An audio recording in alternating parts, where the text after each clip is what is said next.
अभी हम इक्विलिब्रियम किसे कहते हैं उसके ऊपर डील करेंगे। उसके लिए हमें समझना होगा रिवर्सिबल रिएक्शन किसे कहते हैं। तो जब रिएक्टेंट से प्रोडक्ट बनना हो, प्रोडक्ट फिर से रिएक्टेंट में चेंज हो जा रहा हो, तो वो रिवर्सिबल रिएक्शंस होता है। जैसे कि एक सिंपली हाइपोथेटिकल A+B C+D में कन्वर्ट हो रहा है, C+D वापस A+B में कन्वर्ट हो जा रहा है, ये रिवर्सिबल रिएक्शन है। अब डेफिनेशन पे आते हैं, तो डेफिनेशन में 2 की पॉइंट होता है। पहला कि rate of forward reaction is equal to rate of backward reaction, यानी कि A+B जितनी स्पीड से C+D में कन्वर्ट हो रहा है, C+D उतनी ही स्पीड से क्या हो रहा है, A+B में वापस से आ जा रहा है। तो इसलिए फॉरवर्ड रेट और backward rate, rate means speed, तो दोनों का फॉरवर्ड स्पीड और बैकवर्ड स्पीड सेम है। सेकंड पॉइंट आता है no progress in reaction, reaction में कोई प्रोग्रेस नहीं होता। ऐसा नहीं होगा A+B तुम देखोगे, आज देखोगे तो 30 मोल है, कल को 20 मोल हो जाए, ठीक है, ऐसा नहीं होगा। आज 30 मोल है तो कल भी 30 मोल होगा, 100 डेज के बाद भी 30 मोल ही होगा। और प्रोडक्ट को देखोगे तो प्रोडक्ट अगर 20 मोल है तो आज भी 20 मोल रहेगा, 100 डेज के बाद भी 20 मोल ही रहेगा। But dynamic in nature, but dynamic कहने का मतलब क्या है कि A+B C+D में कन्वर्ट हो रहा है, C+D वापस से A+B में कन्वर्ट हो जा रहा है, लेकिन ओवरऑल कोई चेंज नहीं हो रहा, ठीक है, ओवरऑल कंसंट्रेशन में कोई चेंज नहीं हो रहा।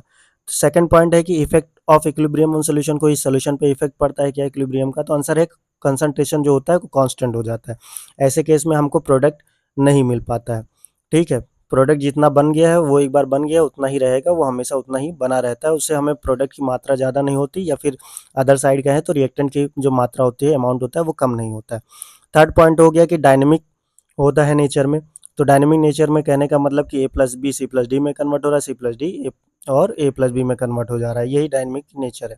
बट फिनिश नहीं होता है, इसका क्या मतलब है, जैसे कि आप सब्जी रखे हो बनने के लिए, ज़िंदगी भर वो बनती चली जा रही, बनती चली जा रही है, लेकिन कभी वो फिनिश नहीं हो पा रही कि हाँ अब बन गया, ऐसा हम नहीं बोल सकते। तो इक्विलिब्रियम में भी सेम कंडीशन होता है कि हम ये नहीं कह सकते कि हाँ अब हमारा रिएक्शन कंप्लीट हो गया।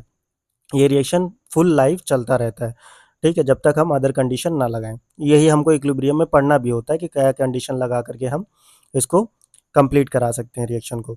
फोर्थ है कैटलिस्ट का क्या कोई इफेक्ट पड़ता है, तो आंसर है कैटलिस्ट का इस पर कोई इफेक्ट नहीं पड़ता है, no effect in progress, but the time of equilibrium achieved can change.